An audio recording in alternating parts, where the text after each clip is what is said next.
Who is the founder of computer based teaching model? Robert Glaser, Flander, Lawrence Daniel, Turner. So इसका सही जवाब होगा Lawrence and Daniel. Next, effective communication in teaching primary aims at to control the students' communication only, to ensure understanding and feedback, to maintain discipline. So the right answer is to ensure understanding and feedback.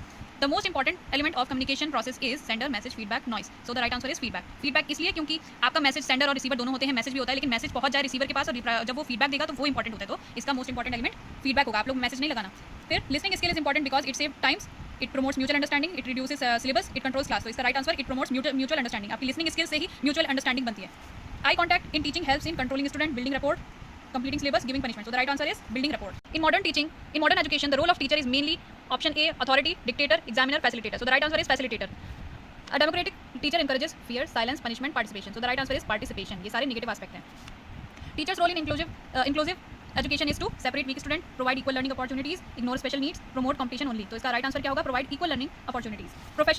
Professional ethics of a teacher includes fairness, partiality, favoritism, bias. तो इसका right answer fairness होगा। ये सारे negative points. Sensation is gateway of knowledge. This is mental development, physical development, attention development, language development. So the right answer is mental development. Learning is connecting the mind is man's connection system. ये किसने कहा था? Skinner ने, Watson ने, Thorndike ने या पैवलन ने? तो ये किसने कहा था? Right answer is Thorndike. Deshill has described the stages of the learning process. तो option is goal, motivation, barrier या फिर ऑल। तो इसका आंसर क्या है? ऑल। गोल, मोटिवेशन, बैरियर तीनों चीजें हैं इसमें। Condition of learning, whose book is this? ये किसने बुक लिखी थी? ये हमारे ऑप्शन आ गया गैग्ने। इसका right answer Gagne. Factors related to teacher influencing learning is knowledge of subject, will to teach, teaching method, all of the above. तो यही इसका राइट आंसर है। ये तीनों चीजें इसमें आएंगी। फेलियर्स इन लर्निंग और failure in understanding, who said this? Murphy, Mersal, Morgan या कुपुस्वामी? तो इसका राइट आंसर है Mersal. Learning is individual, social, both of above या नन ऑफ दिस? तो इसका आंसर है बोथ ऑफ अबव। इंडिविजुअल और सोशल दोनों लर्निंग होती है। Teacher is a goal directed activity, ये किसने कहा था? स्मिथ ने कहा था।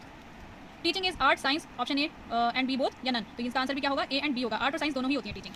Then type of teaching are option. Now the question is types of teaching. Option A 2, option B 3, 4, 5। तो राइट आंसर इज 3। कैसे? एक होता है हमारा फॉर्मल टीचिंग, सेकंड होता है हमारा नॉन फॉर्मल टीचिंग, थर्ड है हमारा इनफॉर्मल टीचिंग। ये हमारे 3 टाइप्स ऑफ टीचिंग होती है। तो right answer the teacher promote social values by modelling behaviour, only punishment, ignoring diversity, strict rules. तो the right answer is modelling behaviour. ये तीनों नेगेटिव एस्पेक्ट हैं। Teacher supports constructive learning by providing ready answers, encouraging exploration, memorization, strict discipline. So right answer is encouraging exploration. The main objective of inquiry training model is developing scientific attitude.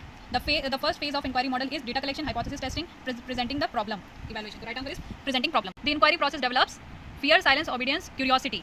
जब आप पढ़ेंगे, inquiry करेंगे, पढ़ेंगे, ऐसी learning करेंगे तो आपकी curiosity develop होती है। The purpose of advance organiser is confusing student, giving homework, punishment, linking new knowledge with previous knowledge. ये होता है हमारा एडवांस ऑर्गेनाइजिंग नॉलेज। ये हमारा ऑसबन ने दिया था।